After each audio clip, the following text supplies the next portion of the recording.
ಆತ್ಮೀಯ ಸ್ವಾಗತ. ಜ್ಯೋತಿಷ್ಯ ಶಾಸ್ತ್ರದ ಒಂದು ಅತ್ಯಂತ ಪ್ರಖ್ಯಾತ ಹಾಗೂ ಅನುಭವಿ ತಜ್ಞರಾದ ಶ್ರೀ ಶಿವಕುಮಾರ್ ಗುರುಗಳಿಗೆ ಮ್ಯಾಕ್ ಟಿವಿಯಿಂದ ಆಧಾರದ ಸುಸ್ವಾಗತ. ಇಂದು ಅವರ ಪರಿಚಯವನ್ನು ಮ್ಯಾಕ್ ಟಿವಿಯ ವೀಕ್ಷಕರಿಗೆ ನೀಡುತ್ತಿದ್ದೇವೆ. ನಮಸ್ಕಾರ ಗುರುಜಿ. ತಮ್ಮ ಹೆಸರು, ತಮ್ಮ ಇದು ಜ್ಯೋತಿಷ್ಯ ಶಾಸ್ತ್ರದಲ್ಲಿ ತಮ್ಮದೇ ಆದಂಥ ಒಂದು ಛಾಪು ಮೂಡಿಸಿದ್ದೀರಾ. ಆ ಜ್ಯೋತಿಷ್ಯ ಶಾಸ್ತ್ರ ತಮಗೆ ಯಾವ ರೀತಿ ಒಂದು ವ್ಯಕ್ತಿಗತವಾಗಿ ಬಂದಿದೆ? ನಿಮಗೆ ಫ್ಯಾಮಿಲಿಯಿಂದ ಬಂದಿದೆಯಾ, ಈಗ ತಾವು ಒಂದು ಕಲ್ತಿರೋದ? ತಮ್ಮ ಪರಿಚಯ, ಹಲವಾರು ಅವಾರ್ಡ್ಗಳು ತಗೊಂಡಿದ್ದೀರಾ, ನಾಡಿ ಶಾಸ್ತ್ರದಿಂದಲೇ ನೈಪುಣ್ಯತೆ ಪಡೆದಿದ್ದೀರಾ. ತಮ್ಮ ಪರಿಚಯ ನಮ್ಮ ಮ್ಯಾಕ್ ಟಿವಿಯ ವೀಕ್ಷಕರಿಗೆ ದಯವಿಟ್ಟು ತಿಳಿಸ್ಕೊಡಿ. ನಮಸ್ಕಾರ. ಮ್ಯಾಕ್ ಟಿವಿ ವೀಕ್ಷಕರಿಗೆಲ್ಲರಿಗೂ ನನ್ನ ನಮಸ್ಕಾರಗಳು. ಜ್ಯೋತಿಷ್ಯ ಶಾಸ್ತ್ರ ಅಂದರೆ ನಮ್ಮ ಪರಂಪರೆಯಾಗಿ ನಾವು ನಾಡಿಶಾಸ್ತ್ರದ ಮತ್ತು ಸಿದ್ಧ ಔಷಧಿ, ಜ್ಯೋತಿಷ್ಯ ಶಾಸ್ತ್ರ ಇದರಲ್ಲಿ ಪರಂಪರೆಯಾಗಿ ನಾವು ಬರ್ತಾ ಇರುವ ಸಣ್ಣ ವಯಸ್ಸಿಂದಲೇ ಸ್ವಲ್ಪ ಆಧ್ಯಾತ್ಮಿಕ ರೀತಿಯಾಗಿ ಅಧಿಕವಾಗಿ ನಮಗೆ ಒಲವು ಕಾಳಜಿ ಇತ್ತು. ಅದರಿಂದ ನಮ್ಮ ತಂದೆಯವರು ನಮ್ಮನ್ನು ಗುರುಕುಲದಲ್ಲಿ ಸೇರಿಸಿ 12 ವಯಸ್ಸಿಂದ ಗುರುಕುಲಾಭ್ಯಾಸ, ಈ ಅಭ್ಯಾಸದಿಂದ ನಾವು ಜ್ಯೋತಿಷ್ಯವನ್ನು, ನಾಡಿಶಾಸ್ತ್ರವನ್ನು ಕಲಿತು 18 ವಯಸ್ಸಿಗೆಲ್ಲ ನಾವು ನಮ್ಮ ಗುರುಗಳ ಜೊತೆ ಜೂನಿಯರ್ ಥರ ಕೆಲಸ ಮಾಡುವ ಒಂದು ಅವಕಾಶವನ್ನು ನಾವು ಉಪಯೋಗಿಸಿಕೊಂಡು ಗುರುಗಳ ಜೊತೆಯಲ್ಲಿ ಕೆಲಸ ಮಾಡುತ್ತಾ ಮಿಕ್ಕಿರುವ ವಿಚಾರಗಳೆಲ್ಲ ಕಲಿತು ಬಂದೆ. ಮಧ್ಯದಲ್ಲಿ ವೇದಿಕ ಅಸ್ಟ್ರಾಲಜಿ ವಿಚಾರದಲ್ಲಿ ಅದರಲ್ಲಿ ಕೂಡ ನನಗೆ ಗಮನ ಇತ್ತು. ತುಂಬ ಅದರಲ್ಲೂ ಕಲಿತು ಭವಿಷ್ಯಗಳು ಹೇಳಕ್ಕೆ ಶುರು ಮಾಡಿದಾಗ, ನಾನು ಭವಿಷ್ಯಗಳು ಹೇಳಕ್ಕೆ ಶುರು ಮಾಡಿದ್ದು ನನ್ನ 19ನೇ ವಯಸ್ಸಿನಲ್ಲಿ. ಶುರು ಮಾಡಿದ್ದಾಗ ಹಲವಾರು ಜನಗಳು ನನ್ನ ಹತ್ರ ಬಂದು ಭವಿಷ್ಯಗಳನ್ನು ಕೇಳುವಾಗ ನನಗೆ ಸಿಕ್ಕುವ ಟೂಲ್ಸ್ ವೇದಿಕ ಅಸ್ಟ್ರಾಲಜಿಯಿಂದ ಸ್ವಲ್ಪ ಸಾಕಾಗ್ತಾ ಇಲ್ಲ. ಯಾಕಂದ್ರೆ ಜನಗಳ ಪ್ರಶ್ನೆಗಳಿಗೆ ಸರಿಯಾದ ನಿಖರವಾದ ಉತ್ತರ ಬೇಕಲ್ಲ, ಅದು ಸ್ವಲ್ಪ ಸಿಗ್ತಾ ಇಲ್ಲ ಅನ್ನುವ ಒಂದು ಅನಿಸಿಕೆ ಇತ್ತು.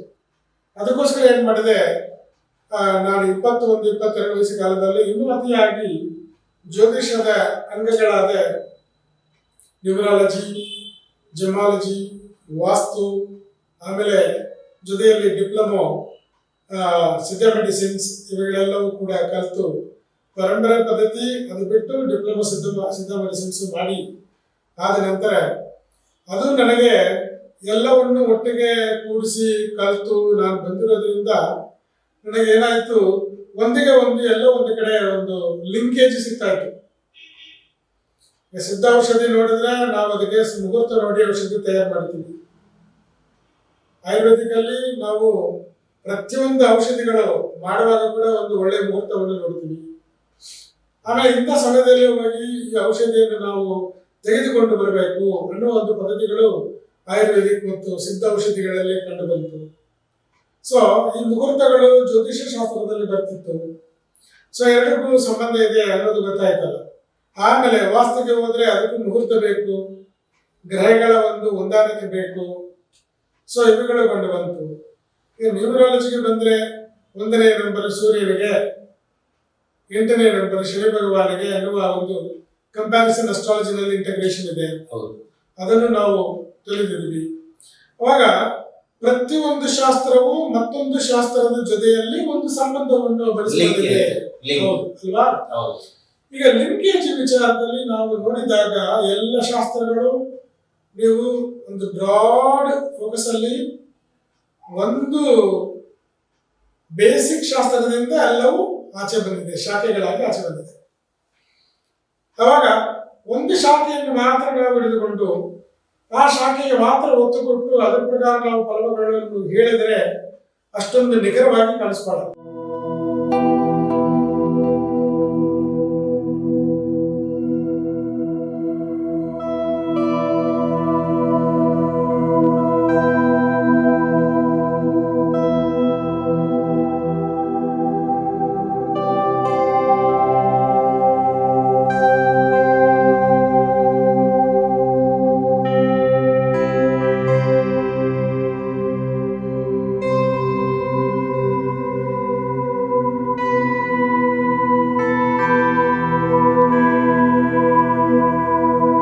ಡಾಕ್ಟರ್ ಶಿವಕುಮಾರ್ ನಾಯನರ್ ಅವರು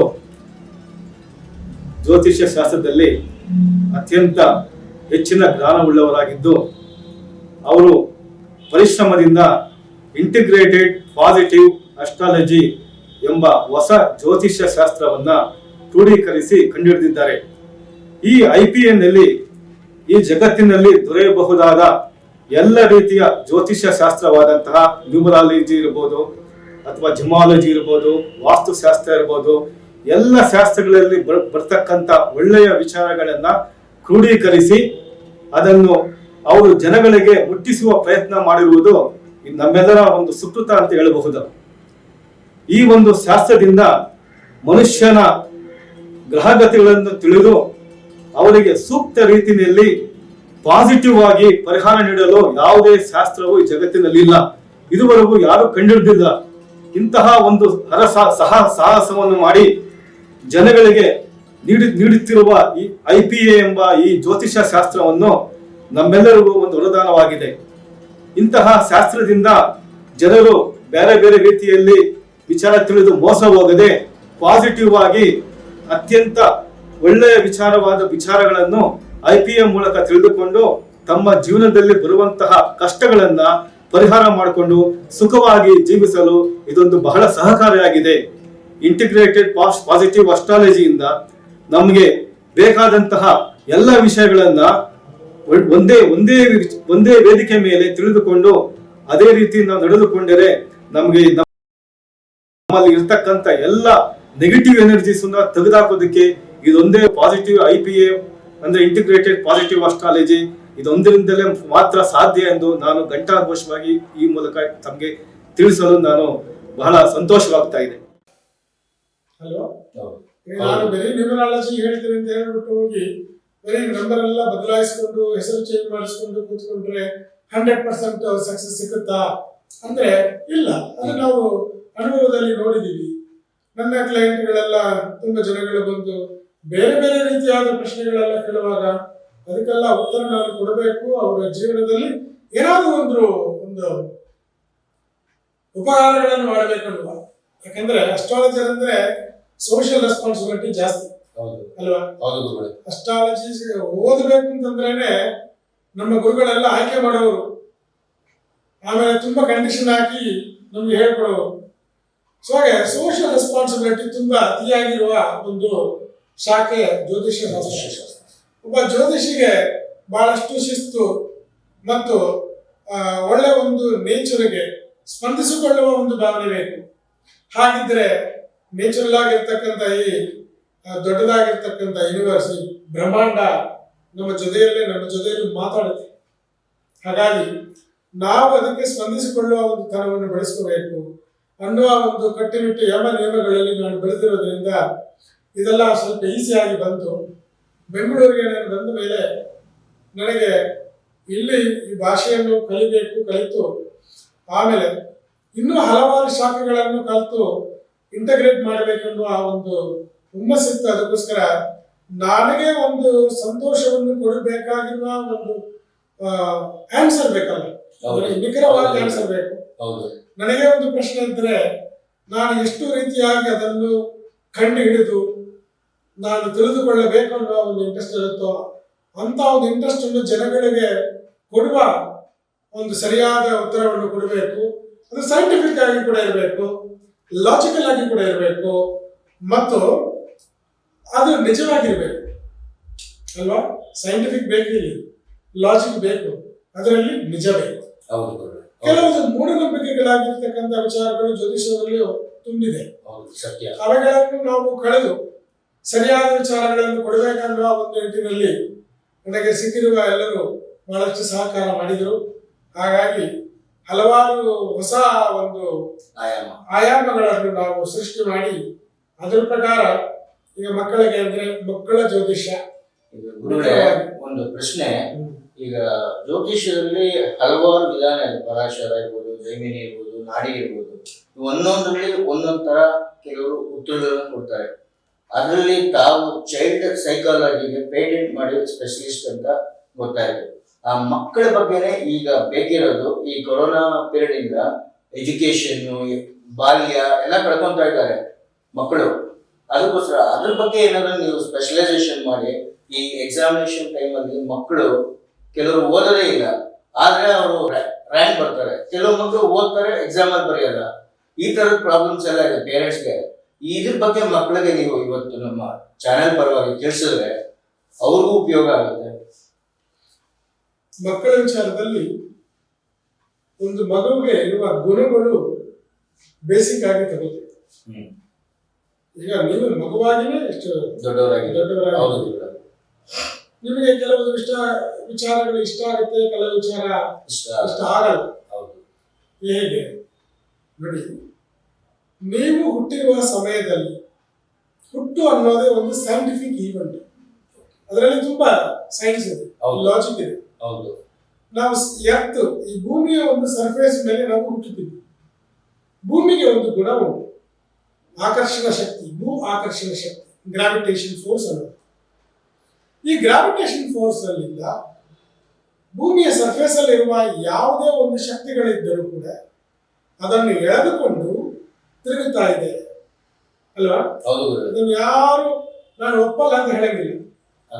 ಬೇಸಿಕಲಿ ಟ್ರೂತ್ ಇದು, ನಿಯಮ ಅಲ್ವಾ? ಸರಿ, ಇವಾಗ ಭೂಮಿ ತಿರುಗ್ತಾ ಇರೋದು ಒಂದು ಸ್ಪೇಸ್ ಅಲ್ಲಿ. Correct.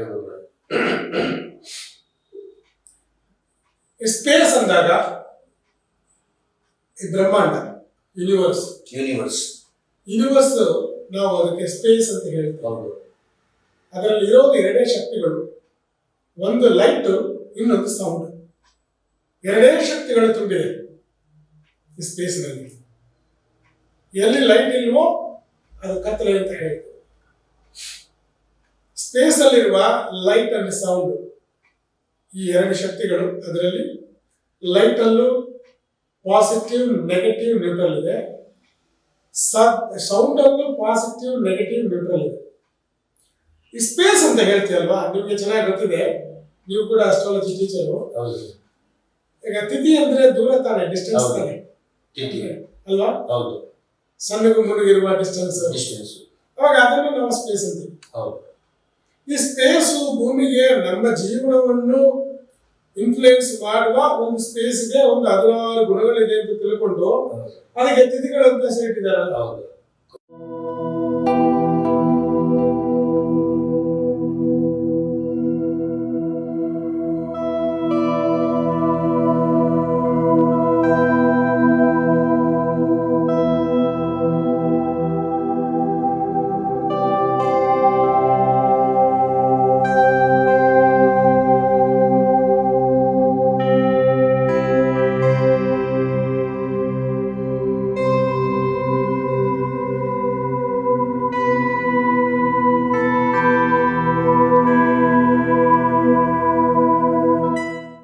Considered it a great privilege to have known a very good and humane person, Mr. Shivkumar.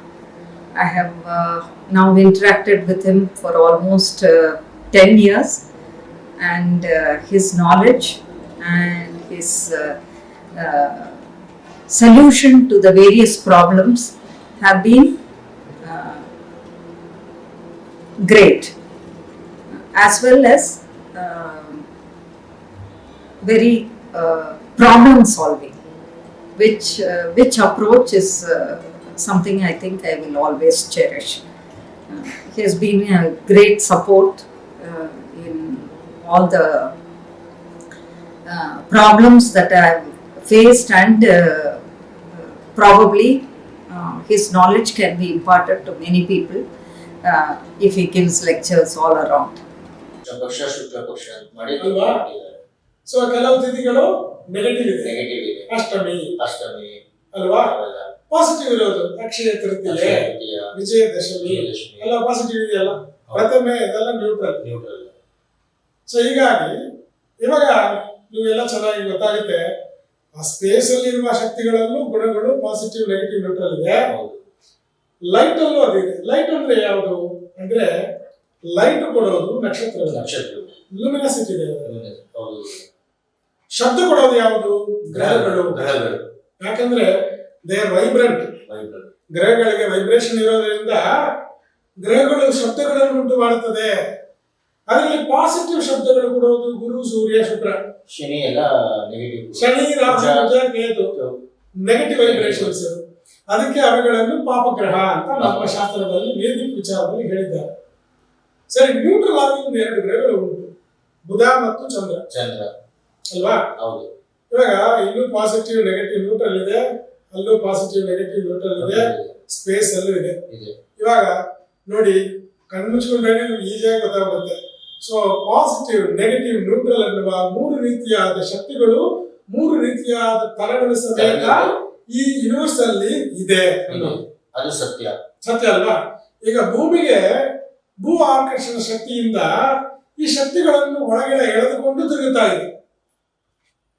ಇವಾಗ ಭೂ ಆಕರ್ಷಣ ಶಕ್ತಿ ಒಂದು ಇಲ್ಲ ಅಂದ್ರೆ ಜನಗಳಿಗೆ ಸುಖಾನೂ ಇಲ್ಲ, ದುಃಖನೂ ಇಲ್ಲ, ಏನೂ ಇಲ್ಲ. ಹೌದು. ಎಲ್ಲವೂ ಭೂ ಆಕರ್ಷಣ ಶಕ್ತಿ ಮೇಲೆ ಕೆಲಸ ಮಾಡುತ್ತೆ. ಅದು ಒಂದು ಇಲ್ಲ ಅಂದ್ರೆ ಭೂಮಿ ಒಳಗಡೆ ಯಾವ್ದು ಒಂದು ಸೇರೋದಿಲ್ಲ. ಅದೇ ತರ ಭೂಮಿ ಯಾವ್ದ್ರಿಂದ ಉತ್ಪತ್ತಿ ಆಯಿತು, ಯಾವ್ದು ಅದರದ್ದು ಎಲಿಮೆಂಟ್ಸ್ ಅಂತಂದ್ರೆ ಪಂಚಭೂತಗಳು. ಹೌದು. ನಮ್ಮ ದೇಹಕ್ಕೆ ಎಲಿಮೆಂಟ್ಸ್ ಯಾವುದು? ಅದೇ ತಾನೆ ಪಂಚಭೂತಗಳು. ಅದೇ ನಮ್ಮ ದೇಹದಲ್ಲಿ ಇದೆ, ಭೂಮಿಯಲ್ಲಿ ಇದೆ ತಾನೆ. ಅವಾಗ ಭೂಮಿಗೆ ಇರೋದು ಭೂ ಆಕರ್ಷಣ ಶಕ್ತಿ, ನಮ್ಮ ದೇಹಕ್ಕೆ ಇರೋದು ಬಯೋಮ್ಯಾಗ್ನೆಟಿಕ್ ಎನರ್ಜಿ ಅಲ್ವಾ? ದಿಸ್ ಬಯೋಮ್ಯಾಗ್ನೆಟಿಕ್ ಎನರ್ಜಿಯಿಂದ ಏನ್ ಮಾಡ್ತೀವಿ ನಾವು? ಹುಟ್ಟುವಾಗ ತಾಯಿ ಹೊಟ್ಟೆಯಿಂದ ಆಚೆ ಬರುವಾಗ ನಾವು ಸಿ ಸೆಕ್ಷನ್ ಮಾಡಿ ಹೊಟ್ಟೆಯಿಂದ ಹಂಗೆ ತೆಗೆದ್ರು ಸರಿ, ಅಥವಾ ನ್ಯಾಚುರಲ್ ಆಗಿ ಸುಖ ಪ್ರಸವ ಆದ್ರೂ ಕೂಡ ಮೊದಲು ತಲೆಯಲ್ಲಿ ಇರುವ ಸಹಸ್ರಾರ ಚಕ್ರಕ್ಕೆ ಒಂದು ರಿಸೆಪ್ಟಿವ್ ಸೆಂಟರ್ ಅಂತ ಹೆಸರು. ನಮ್ಮ ದೇಹದಲ್ಲಿ ಹಲವಾರು ಚಕ್ರಗಳಿದೆ, ಪ್ರಧಾನವಾಗಿ ಒಂದು 7 ಚಕ್ರಗಳು ಉಂಟು. ಸೊ ಅದರಲ್ಲಿ ರಿಸೆಪ್ಟಿವ್ ಸೆಂಟರ್ ಅಂದ್ರೆ ಅದು ಸಹಸ್ರಾರ ಚಕ್ರ. ಅಲ್ಲಿಂದ ರಿಸೀವ್ ಆಗುತ್ತೆ. ಎಳೆ ಮಗು ಹುಟ್ಟಿದ್ದಾಗ ನೀವು ನೋಡಿದ್ರೆ ಸ್ಕಲ್ ಮುಡಿರೋದಿಲ್ಲ, ಮುಚ್ಚಿರೋದಿಲ್ಲ, ಓಪನ್ ಆಗಿರುತ್ತೆ, ಸ್ಕಿನ್ ಮಾತ್ರ ಕವರ್ ಆಗಿರುತ್ತೆ. ಸೊ ಈ ಮೆದುಳು ಹಂಗೆ ಮೆದುಳಿನ ಬೀಟ್ ಕೂಡ ಗೊತ್ತಾಗುತ್ತೆ ಅವಾಗ. ಅಂದ್ರೆ ಏನರ್ಥ, ಈ ಮಗು ಆಚೆ ಬಂದ ಕೂಡಲೇ ವೈಫೈ ಅಲ್ಲಿ ಟ್ರಾನ್ಸ್ಫರ್ ಆದಂಗೆ ಎನರ್ಜೀಸ್ ತಲೆ ಒಳಗಡೆ ಹೋಗಿ ಕೂತ್ಕೊಂಡ್ಬರುತ್ತೆ. ತಲೆ ಒಳಗಡೆ ಹೋಗಿ ಎಲ್ಲಿ ಕೂರುತ್ತೆ? ಬ್ರೈನ್ ನಲ್ಲಿ ಮುಂಭಾಗದಲ್ಲಿ ಹೋಗಿ ಕೂತ್ಕೊಳ್ಳುತ್ತೆ. ನಾವು ಹಣೆ ಬರ ಅಂತ ಎಲ್ಲಿ ತೋರಿಸ್ತೀವಿ? ಕಿಸ್ಮತ್ ಅಂದ್ರೆ, ವಿಧಿ ಅಂದ್ರೆ ಎಲ್ಲ ಇಲ್ಲೇ ತೋರಿಸ್ತೀವಿ. ಸೊ ಇಲ್ಲಿ ಬಂದು ಕೂರುತ್ತೆ. ಹಾಗೆ ಅದು ಕೂತ್ಕೊಂಡು ಒಂದು ಶಕ್ತಿ ಒಳಗಡೆ ಹೋದ್ಮೇಲೆ ಏನಾಗುತ್ತೆ ಅಂತಂದ್ರೆ, ಶಕ್ತಿ ಸುಮ್ಮನೆ ಇರೋದಿಲ್ಲ, ಕೆಲಸ ಮಾಡುತ್ತೆ. ಒಳ್ಳೇದಾಗ್ಬೋದು, ಕೆಟ್ಟದಾಗ್ಬೋದು, ಹಂಗಿಲ್ಲ. ಯಾವ ಶಕ್ತಿ ಕೆಲಸ ಮಾಡುತ್ತೋ ಆ ಶಕ್ತಿಯ ಒಂದು ವಿಚಾರಗಳನ್ನು ಆಚೆ ತರಿಸುತ್ತೆ. ಯಾವ ಶಕ್ತಿ ಒಳಗಡೆ ಹೋಗಿರುತ್ತೋ ಆ ಶಕ್ತಿಗೆ ಸಂಬಂಧಪಟ್ಟಿರುವ ನೆನಪುಗಳು ಮನಸ್ಸಿನಲ್ಲಿ ಹುಟ್ಟುತ್ತೆ. ಯಾವ ಶಕ್ತಿ ಒಳಗಡೆ ಹೋಗಿರುತ್ತೋ, ಯಾವ ಶಕ್ತಿ ಕೆಲಸವನ್ನು ಮಾಡ್ತಾ ಇರುತ್ತೋ ಆ ಶಕ್ತಿಗೆ ಯಾವುದು ಒಂದು ತನ, ಒಳ್ಳೆತನ ಇದ್ರೆ ಒಳ್ಳೆ ನೆನಪು ಬರುತ್ತೆ, ದುರ್ತನ ಇದ್ರೆ ದುರ್ ನೆನಪು ಬರುತ್ತೆ. ಸ್ಟ್ರಾಂಗ್ ಆಗಿರುವ ಗ್ರಹಗಳು ಕೆಲಸ ಮಾಡಿದ್ರೆ ಸ್ವಲ್ಪ ಅಗ್ರೆಸಿವ್ ಆಗಿರ್ತಾರೆ ಅಲ್ವಾ? ನೀವು ಮಗುವಾಗಿ ಹುಟ್ಟುವಾಗ ಯಾವ ಶಕ್ತಿಗಳನ್ನು ಸ್ವೀಕಾರ ಮಾಡಿಕೊಂಡು ಹುಟ್ಟಿದ್ದೀರೋ ಆ ಶಕ್ತಿಗಳು ಲೈಟ್, ಸೌಂಡ್ ಮತ್ತು ಸ್ಪೇಸ್ ಎನರ್ಜಿ ನಿಮ್ಮೊಳಗಡೆ ತುಂಬಿದೆ. ಅದ್ರ ಜೊತೆಯಲ್ಲಿ ಏನಾಗುತ್ತೆ, ನಿಮಗೆ ಇವಾಗ ನನಗೆ ಕಾಫಿ ಇಷ್ಟ ಇಲ್ಲ, ಟೀ ಇಷ್ಟ, ನನಗೆ ಸಕ್ಕರೆ ಇಷ್ಟ ಇಲ್ಲ, ಹುಳಿ ಇಷ್ಟ, ನನಗೆ ಸಕ್ಕರೆ ಇಷ್ಟ, ಸ್ವೀಟ್ ಅಂದ್ರೆ ಇಷ್ಟ, ಕಹಿ ಇದ್ರೆ ನಾನು ಮುಟ್ಟಲ್ಲಪ್ಪ. ಇಷ್ಟವಾದ ವಿಚಾರಗಳು, ಇಷ್ಟ ಇಲ್ಲದೆ ಇರುವ ವಿಚಾರಗಳು ಇದೆಯಲ್ಲ, ನಿಮ್ಮ ಒಳಗಡೆ ಯಾವ ಶಕ್ತಿ ತುಂಬಿರುತ್ತೋ ಆ ಶಕ್ತಿಗೆ ಈ ಭೂಮಿಯ ಮೇಲೆ ಯಾವ ಶಕ್ತಿ ಅನುಗುಣವಾಗಿರುತ್ತೋ ಅವುಗಳ ಮೇಲೆ ನಿಮಗೆ ಇಷ್ಟ.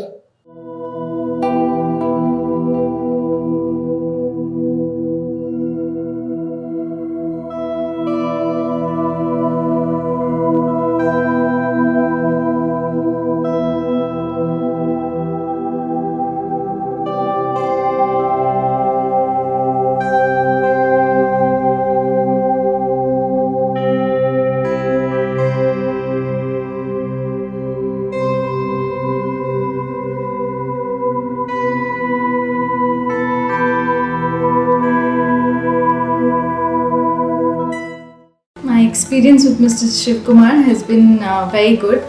We've discussed on lots of aspects regarding children's psychology and children's astrology, regarding color therapy for the children. I've implemented some of these on my children, both two girls, and I've realized a lot of benefits, more so in their nature, their concentration, their ability to do work, and their calmness has all improved tremendously. He's told me a lot of things on my health, which I have also taken into action, and this has also improved tremendously. So I believe that all these improvements of integrated philosophy that he follows is definitely helping, and is a unique and different nature from all the other people that I've seen, because it's completely integrating so many aspects, not only just astrology but also psychology, sound therapy and all of that. So this is an amazing thing, and I hope he renders this service for many more years to come. ಅರ್ಥ ಆಯ್ತಲ್ಲ? ಈಗ ನಿಮ್ಮ ಒಳಗಡೆ for example ಗುರು ಅನ್ನುವ ಗ್ರಹದ ಶಕ್ತಿ ಒಳಗಡೆ ಜಾಸ್ತಿ ತುಂಬಿಸಿಕೊಂಡಿದ್ದರೆ ಜ್ಞಾನ ಬರುತ್ತೆ. ಗುರುವಿಗೆ ಸಂಬಂಧಪಟ್ಟಿರುವ ವಿಚಾರ ಸಿಹಿ ಸಿಹಿ ಇಷ್ಟ ಆಗುತ್ತೆ, ಕರೆಕ್ಟ್. ಅನ್ನ ತುಂಬಾ ಇಷ್ಟ ಆಗುತ್ತೆ. ಆ ಗುರು ಕಟಾಕ್ಷ ಯಾರ ಜೊತೆಯಲ್ಲಿ ಇರುತ್ತೋ ಅವರೆಲ್ಲ ನಿಮಗೆ ಸ್ನೇಹಿತರಾಗ್ತಾರೆ. ಹೌದು, ನಿಜಗಳು. ಒಂದು ಎನರ್ಜಿಗೆ ಇನ್ನೊಂದು ಎನರ್ಜಿ ಫ್ರೆಂಡ್ಲಿ ಆಗಿರುತ್ತೆ, ಒಂದು ಶಕ್ತಿಗೆ ಇನ್ನೂ ಒಂದು ಶಕ್ತಿ ವಿರೋಧವಾಗಿರುತ್ತೆ, ಒಂದು ಶಕ್ತಿಗೆ ಇನ್ನೂ ಒಂದು ಶಕ್ತಿ ದೊಡ್ಡದಾಗಿರುತ್ತೆ, ಒಂದು ಶಕ್ತಿಗೆ ಇನ್ನೂ ಒಂದು ಶಕ್ತಿ ಸಣ್ಣದಾಗಿರುತ್ತೆ, ಒಂದು ಶಕ್ತಿಗೆ ಇನ್ನೊಂದು ಶಕ್ತಿ ಬಲವಾಗಿರುತ್ತೆ, ಒಂದು ಶಕ್ತಿಗೆ ಇನ್ನೊಂದು ಶಕ್ತಿ ಕ್ಷೀಣ ಸ್ಥಿತಿಯಲ್ಲಿ ಇರುತ್ತೆ. ನೋಡಿ, ಇವಾಗ ಎನರ್ಜಿ ಅಂಡರ್ಸ್ಟ್ಯಾಂಡಿಂಗ್ ಬಂದ್ಬಿಟ್ರೆ ನಮಗೆ ಈಗ ಸೌಂಡು, ಲೈಟು, ಸ್ಪೇಸ್ ಎಲ್ಲವೂ ಎನರ್ಜಿ ಒಳಗಡೆ ಹೋಗಿದೆ. ನಮಗೆ ಯಾರೆಲ್ಲ ಶತ್ರುವಾಗ್ತಾರೆ? ನಮ್ಮ ಒಳಗಡೆ ಹೋಗಿರುವ ಶಕ್ತಿಗಳಿಗೆ ಯಾವ ಶಕ್ತಿ ವಿರೋಧವಾಗಿರುತ್ತೋ ಆ ಶಕ್ತಿ ಇರುವ ಅವರು ಜನಗಳು ನಮಗೆ ವಿರೋಧ ಆಗ್ತಾರೆ. ನಮಗೆ ಅವ್ರ ಕಂಡ್ರೆ ಇಷ್ಟ ಇಲ್ಲ, ಹೊಸ ಪಕ್ಷ ಆದ್ರೂ ಕೂಡ ಅದು ಇಷ್ಟ ಆಗಲ್ಲ. ಸರಿ, ಈಗ ಭೂಮಿಯ ಮೇಲೆ ಭೂಮಿಯ ಸರ್ಫೇಸ್ ಮೇಲ್ಗಡೆ ಗಿಡ ಮರಗಳು, ಪಕ್ಷಿ ಪ್ರಾಣಿಗಳು, ಮೃಗಗಳು ಮತ್ತು ಕ್ರಿಮಿಕೀಟಗಳು, ಮನುಷ್ಯರಾಗಿರುವ ನಾವು, ಭೂಮಿಯ ಒಳಗಡೆ ಇರುವ ಸೆಡಿಮೆಂಟ್ಸ್ ಆಗಿರುವ ಕಲ್ಲು, ಮಣ್ಣು, ನೀರು, ಲಿಕ್ವಿಡ್, ಮಿನರಲ್ಸ್ ಯಾವುದೇ ಇರಲಿ ಎಲ್ಲವೂ ಈ ಶಕ್ತಿಗಳಿಗೆ, ಸೌಂಡು, ಲೈಟು, ಸ್ಪೇಸ್ ಶಕ್ತಿಗಳಿಗೆ ಸಂಬಂಧಪಟ್ಟಿರೋದೆ.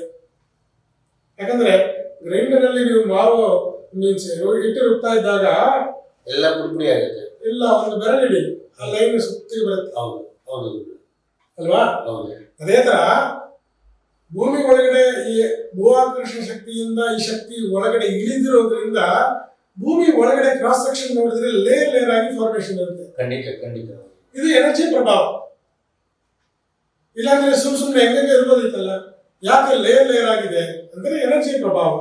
ಸೊ ಭೂಮಿ ಒಳಗಡೆ ಇರುವ ಕಲ್ಲು, ಮಣ್ಣು, ನೀರು, ಮಿನರಲ್ಸ್ ಯಾವುದೇ ಆದ್ರೂ ಕೂಡ, ಭೂಮಿ ಮೇಲ್ಗಡೆ ಇರುವ ವಿಚಾರಗಳು ಯಾವುದೇ ಆದ್ರೂ ಕೂಡ ಎಲ್ಲವೂ ಕಾಸ್ಮಿಕ್ ಅಲ್ಲಿ ಇರುವ ಶಕ್ತಿಗಳಿಗೆ ಸಂಬಂಧಪಟ್ಟಿರೋದು.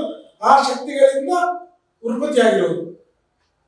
ನೀವು ಯಾವ ಶಕ್ತಿಯಿಂದ ಉತ್ಪತ್ತಿ ಆಗಿದ್ದೀರೋ, ಪ್ರಿಡಾಮಿನೆಂಟ್ ಆಗಿ ಯಾವ ಶಕ್ತಿಗಳಿರುತ್ತೋ ಅದೇ ಶಕ್ತಿ ಯಾವುದೇ ಒಂದು ಪ್ರಾಣಿಗಳಲ್ಲಿ ಪ್ರಿಡಾಮಿನೆಂಟ್ ಆಗಿದ್ರೆ ಆ ಪ್ರಾಣಿ ಮೇಲೆ ನಿಮ್ಗೆ ಇಷ್ಟ ಬರುತ್ತೆ. ಆ ಪ್ರಾಣಿ ನಿಮ್ಮನ್ನು ಕಂಡ್ರೆ ರಿಲ್ಯಾಕ್ಸ್ ಆಗಿರುತ್ತೆ, ನೀವು ಕೂಡ ಫ್ರೆಂಡ್ಲಿ ಆಗಿ ಫೀಲ್ ಮಾಡ್ತೀರಾ. ಯಾವುದೋ ಒಂದು ಮನುಷ್ಯರು, ಅದೇ ಶಕ್ತಿ ಇರುವ ಮನುಷ್ಯರು ನಿಮ್ಮ ಹತ್ರ ಬಂದ್ರೆ ಕಂಫರ್ಟಬಲ್ ಆಗಿ ಫ್ರೆಂಡ್ಲಿ ಆಗಿ ಫೀಲ್ ಆಗ್ತಾರೆ. ನಿಮ್ಮ ಒಳಗಡೆ ತುಂಬಿರುವ ಶಕ್ತಿಗೆ ಆಪೋಸಿಟ್ ಶಕ್ತಿಯಲ್ಲಿ ಹುಟ್ಟಿದವರು ಯಾರೇ ನಿಮ್ಮ ಮುಂದೆ ಬಂದರೂ ಕೂಡ ನೀವು ಅವ್ರ ಜೊತೆಯಲ್ಲಿ ಆಯ್ತು ಹೋಗಿ ಬಂದು ನಮಸ್ಕಾರ ಅಂತ ಹೇಳಿ ಕಳಿಸ್ಬಿಡ್ತೀರಾ, ಅಥವಾ ನೀವು ಎಸ್ಕೇಪ್ ಆಗ್ಬಿಡ್ತೀರಾ. ನಿಮಗೆ ಅವ್ರ ಮೇಲೆ ಒಂದು ಆಕರ್ಷಣೆ ಬರೋದಿಲ್ಲ, ಒಂದು ಗೌರವ ಸಿಕ್ಕೋದಿಲ್ಲ. So this is everything is energy science. Astrology ಅಂದ್ರೇನೆ ಎನರ್ಜಿ ಸೈನ್ಸ್ ಅಂತ. ಇದು ಮಕ್ಕಳ ಮೇಲೆ ಪ್ರಭಾವ ಬೀರುತ್ತೆ. ಈಗ ನಿಮ್ಮ ಕ್ವಶನ್ಗೆ ನಾನು ಬರ್ಬೇಕಂತಂದ್ರೆ, ಆನ್ಸರ್ ಹೇಳ್ಬೇಕಂದ್ರೆ ಡೈರೆಕ್ಟ್ ಆಗಿ ಒಂದು ಆನ್ಸರ್ ಹೇಳ್ಬಿಟ್ರೆ ಈ ವಿಚಾರಗಳು ಗೊತ್ತಾಗಲ್ಲ. ಎಷ್ಟೋ ವಿಷಯ ತಿಳಿಸ್ಕೊಟ್ಟಿದ್ದೀರಾ ಇವತ್ತು. ಈ ವಿಷಯಕ್ಕೆ ಹೊಸ ಒಂದು ಕೆಲವು ಗೊತ್ತಿರಲ್ಲ ಕೆಲವರಿಗೆ, ಅದನ್ನ ತಿಳಿಯಾಗಿ ಸರಳವಾಗಿ ಹೇಳ್ಕೊಟ್ಟಿದ್ದೀರಾ ಗುರುಗಳೇ. ಅದ್ರ ಮೇಲೆ ಒಂದು ಮಗು ಹುಟ್ಟಿದ್ರೆ ಆ ಮಗುಗೆ ಯಾವ ಗುಣ ತುಂಬಿದೆ ನಾವು ಹೇಳ್ತೀವಿ. ರಜೋಗುಣ, ತಮೋಗುಣ, ಸತ್ವಗುಣ, 3 ಗುಣಗಳಿದೆ ಅಲ್ವಾ?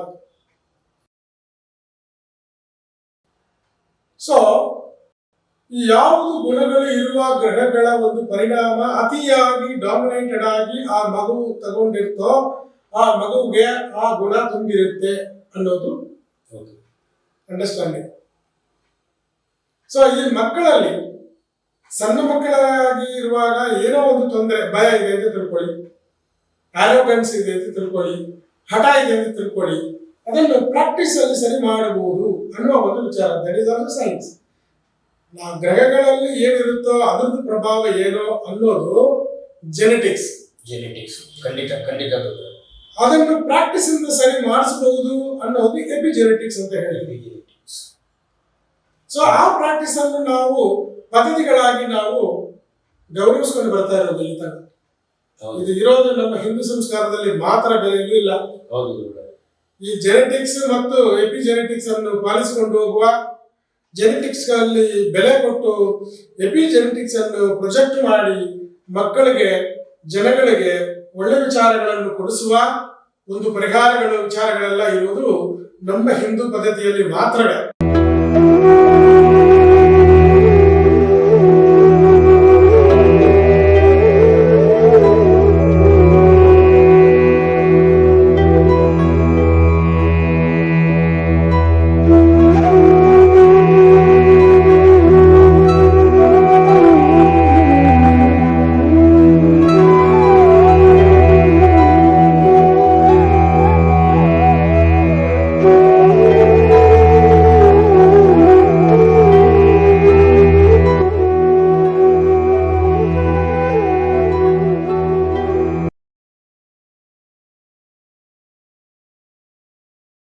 Astrology is a mysterious subject, and laymen like us cannot appreciate the total implications.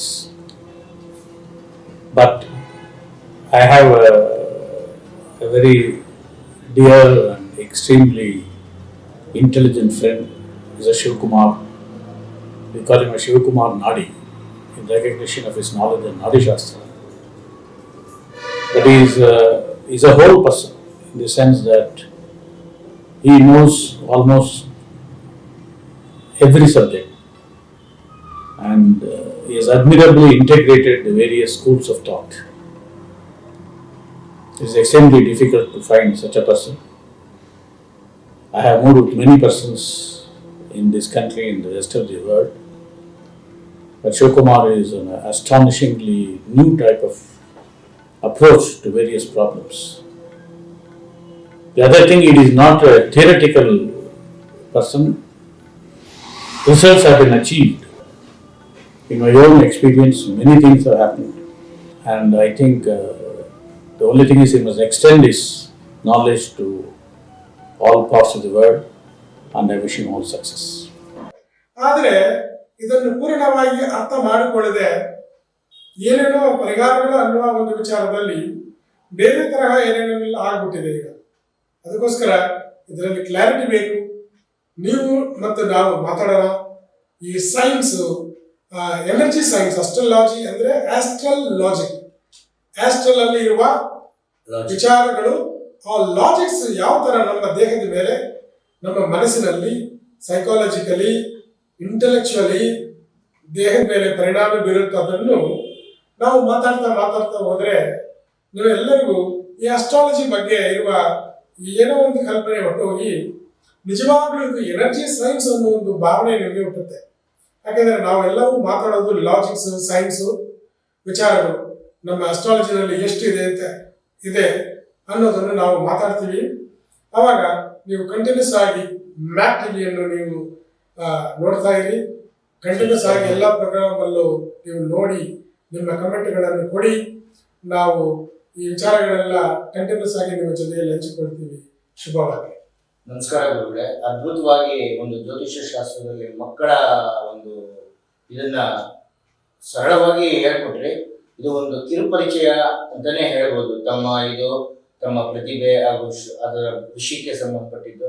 ಮುಂದಿನ ಭಾಗದಲ್ಲಿ ಇದೆ ನಮಗೆ ಇನ್ನು ಅತಿ ಹೆಚ್ಚಿನ ವಿಷಯನ ತಿಳಿಸಿ ನಮ್ಮ ಮ್ಯಾಕ್ ವೀಕ್ಷಕರಿಗೆ ಹಾಗೂ ನಮ್ಮ ಮ್ಯಾಕ್ಸ್ ವೀಕ್ಷಕರ ಪೇರೆಂಟ್ಸ್ ಮಕ್ಕಳು ಯಾರು ಓದಿಸ್ತಾ ಇದ್ದಾರೋ ಅವ್ರಿಗೆಲ್ಲ ಇನ್ನೂ ಹೆಚ್ಚಿನ ವಿಷಯ ಕೊಟ್ಟು ತಾವು ಏನು ಅಂದ್ರೆ ಮಕ್ಕಳು ಎಕ್ಸಾಮಿನೇಷನ್ ಟೈಮಲ್ಲಿ ಅತಿ ಹೆಚ್ಚು ಭಯ ಪಡ್ತಾರೆ. ಹಾಗೂ ಕೆಲವು ಮಕ್ಕಳು ಎಕ್ಸಾಮು ಏನು ಓದೋದೇ ಇಲ್ಲ, ಎಕ್ಸಾಮ್ ಟೈಮಲ್ಲಿ ಓದ್ಬಿಟ್ಟು ತಮ್ಮ ಪ್ರತಿಭೆ ತೋರಿಸ್ತಾರೆ, ಡಿಸ್ಟಿಂಕ್ಷನ್ ರ್ಯಾಂಕ್ ಎಲ್ಲ ಬರ್ತಾರೆ. ಅದೇ ಕೆಲವರು ಹಗಲು ರಾತ್ರಿ ಓದ್ತಾರೆ, ಆ ಮಕ್ಕಳು ಎಕ್ಸಾಮ್ ಅಲ್ಲಿ ಫೈಲ್ಯೂರ್ ಆಗ್ತಾರೆ. ಇಂಥ ಹಲವಾರು ಸಮಸ್ಯೆಗಳಿದೆ. ಇಂಥ ನಿಮ್ಮ ಮಕ್ಕಳ ಹಲವಾರು ಸಮಸ್ಯೆಗಳಿಗೆ, ನಿಮ್ಮ ಪ್ರಶ್ನೆಗಳಿಗೆ ಮುಂದಿನ ಸಂಚಿಕೆಯಲ್ಲಿ ಉತ್ತರವನ್ನು ನೀಡುತ್ತೇವೆ. ಮ್ಯಾಕ್ ಟಿವಿ ಪರವಾಗಿ ತಮಗೆ ಹೃತ್ಪೂರ್ವಕ ವಂದನೆಗಳು ಗುರುಗಳೇ. ಪ್ರಿಯ ವೀಕ್ಷಕರೇ, ಇದುವರೆಗೂ ಮ್ಯಾಕ್ ಟಿವಿಯಿಂದ ಜ್ಯೋತಿಷ್ಯದ ಒಂದು ಹಿರಿಯ ಹಾಗೂ ನುರಿತ ತಜ್ಞರಾದ ನಾಡಿ ಜ್ಯೋತಿಷ್ಯರಾದ ಶಿವಕುಮಾರ್ ಗುರುಗಳ ಒಂದು ಪರಿಚಯ ಮಾಡಿಸಿದರು.